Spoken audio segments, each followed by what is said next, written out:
Hi hello welcome back my channel. இன்றைக்கி இந்த வீடியோவில் நம்ம 2 கேஜி 2 டயர் கேக் எப்படி செய்கிறதுன்னு பார்க்கலாம். இந்த கேக்கோட ஃப்ளேவர் பார்த்தீங்கன்னா பிளாக் ஃபாரஸ்ட்டு. இது ஒரு கஸ்டமைஸ்டு கேக்கு. ஸோ நான் இதை எப்படி ரெடி பண்ணேன் அப்படிங்கிறத ஃபுல்லாகவே இந்த வீடியோவில் சொல்லியிருக்கேன். வீடியோவை ஸ்கிப் பண்ணாமல் பாருங்கள். இப்போ இது எப்படி செய்கிறதுன்னு பார்க்கலாம். டயர் கேக்குனாலே நமக்கு ரொம்ப ரொம்ப முக்கியமானது டின் சைஸ் தான். நம்ம கரெக்டான டின்ஸு சூஸ் பண்ணால் மட்டும்தான் கேக் பார்க்குறதுக்கு நல்லா இருக்கும். இந்த கேக்குக்கு பேட்டர் ப்ரிப்பேர் பண்ணுறது நான் வீடியோவில் அட்டாச் பண்ணலை. பிகாஸ் நான் already chocolate sponge recipe video already upload பண்ணியிருக்கேன். அதோட லிங்கை நான் டிஸ்கிரிப்ஷனில் கொடுக்குறேன், நீங்கள் செக் பண்ணி பார்த்துக்கோங்க. இப்போ இது 2 கேஜிக்கான ஸ்பாஞ்ச் மெஷர்மெண்ட்டை நான் டிஸ்கிரிப்ஷனில் கொடுத்துருக்கேன். அப்புறம் டின் சைஸ் பார்த்தீங்கன்னா 7 இன்ச்சில் 2 டின் எடுத்திருக்கேன், 5 இன்ச்சில் 2 டின் எடுத்திருக்கேன். இதிலே தான் பேட்டரை ஈக்குவலாக நம்ம மெஷர் பண்ணி சேர்த்துக்கணும். ஸோ நான் எவ்வளோ மெஷர் பண்ணி சேர்த்துருக்கேன் ஒவ்வொரு டின்லேயும் அப்படிங்கிறத நீங்களே பார்த்துருப்பீங்க. ஸோ இந்த மாதிரி தான் நம்ம டயர் கேக்குக்கு டின் செலக்ட் பண்ணி நம்ம பேட்டர் டிவைட் பண்ணி எடுத்துக்கணும்.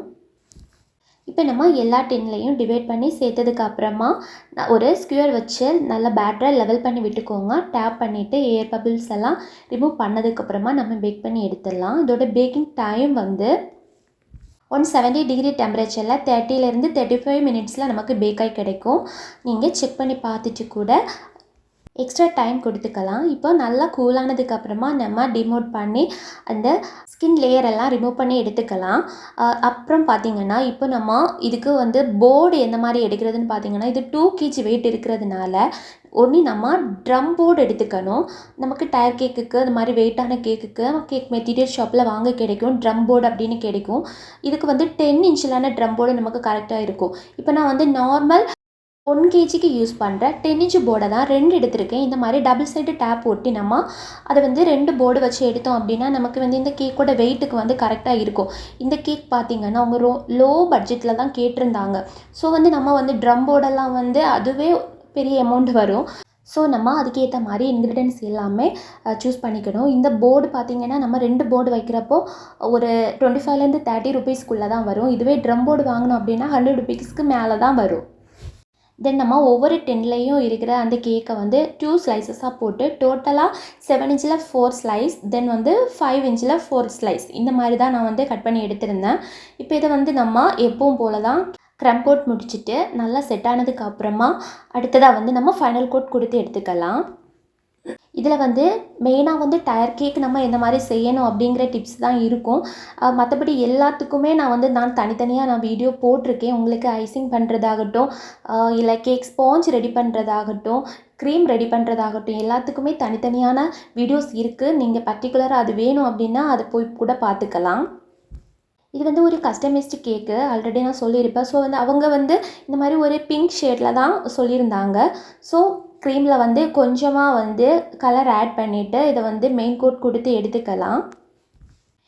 இப்போது இந்த மாதிரி ஹைட்டான கேக்குகளுக்கு நம்ம இது மாதிரி க்ரீம் வச்சு ஐசிங் பண்ணுறப்போ உங்களுக்கு டைரெக்டாக இந்த மாதிரி க்ரீம் வச்சு ஐசிங் பண்ணுறதுக்கு கஷ்டமாக இருந்துச்சு அப்படின்னா பைப்பிங் பேக்கில் நீங்கள் க்ரீம் ஃபில் பண்ணிவிட்டு கூட நீங்கள் இது மாதிரி ஐசிங் செஞ்சு எடுக்கலாம். பட் எப்படி செஞ்சாலுமே இது ஒரு ஸ்மூத்தான ஃபினிஷிங் வரதுக்கு நமக்கு கொஞ்சம் டைம் ஆகும்.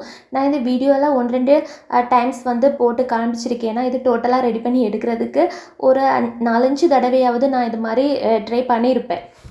நார்மல் ஹைட்டில் ஒரு கேக் நம்ம செய்கிறதுலேருந்து இந்த மாதிரி கொஞ்சம் ஹைட்டாக வர கேக் இன்னும் கொஞ்சம் டிஃபிகல்ட்டாக தான் இருக்கும். அது நம்ம எந்த இடத்துல சரியாக இல்லையோ அதை செக் பண்ணிவிட்டு நம்ம திரும்ப திரும்ப அந்த இடத்துல க்ரீம் வச்சு ஃபில் பண்ணி எகெயின் ஸ்க்ராப்பர் வச்சு லெவல் பண்ணி எடுத்தோம் அப்படின்னா நமக்கு கரெக்டாகவே கிடச்சிரும். இதில் இன்னும் கொஞ்சம் டார்க் கலரான ஒரு ஷேடு இருந்துச்சு. ஸோ அதுக்கேற்ற மாதிரி இன்னும் கொஞ்சம் கூட கலர் ஆட் பண்ணிவிட்டு நான் இது மாதிரி பாட்டமில் மட்டும் கொடுத்துட்டு அதையுமே லெவல் பண்ணி எடுத்தாச்சு.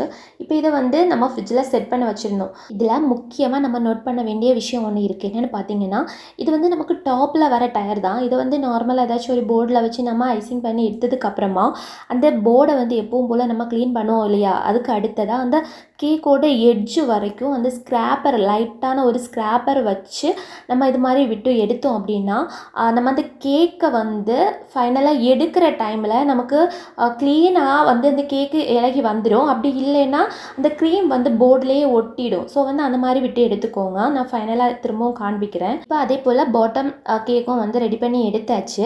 அதுவுமே ஃப்ரிட்ஜில் ஒரு மினிமம் 2 ஹவர்ஸ் ஆவது நம்ம செட் பண்ணி வைக்கணும். அதுக்கு அடுத்ததாக வந்து இதை நம்ம ஸ்டாக் பண்ணிடலாம்.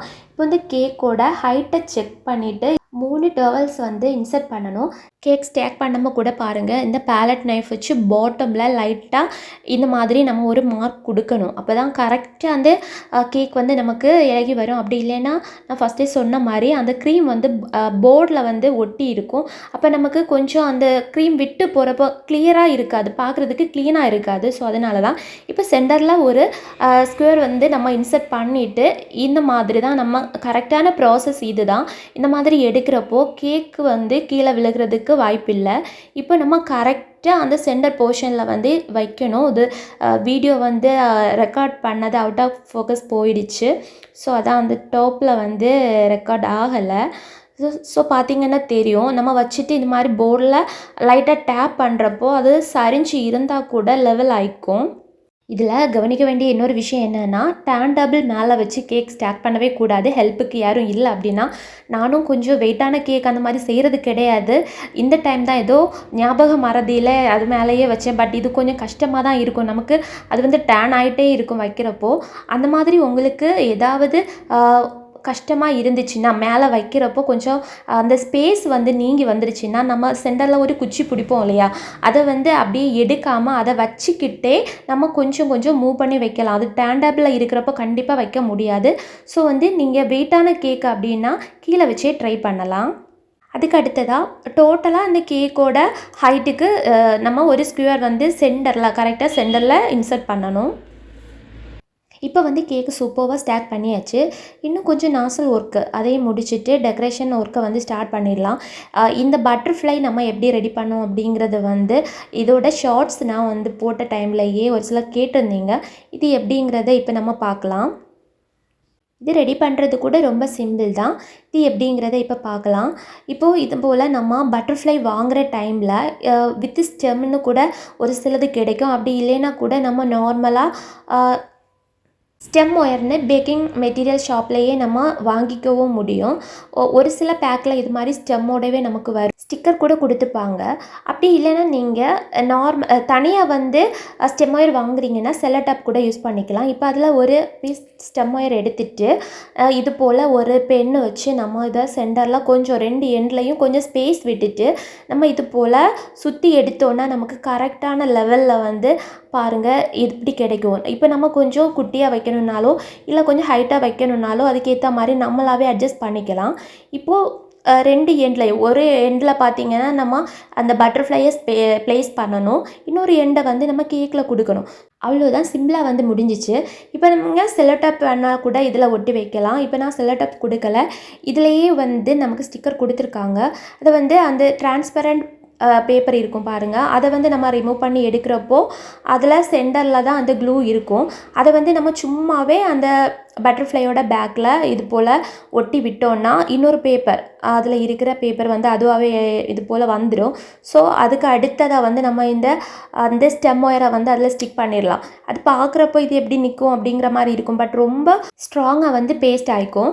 ஸோ வந்து நம்ம கை பட்டால் கூட அதில் ஒட்டிகிட்டே இருக்கும் யாராச்சும். அவ்வளோதான். இதே போலவே நம்ம எத்தனை வேணும்னா கூட நம்ம இது போல் ரெடி பண்ணி எடுக்கலாம்.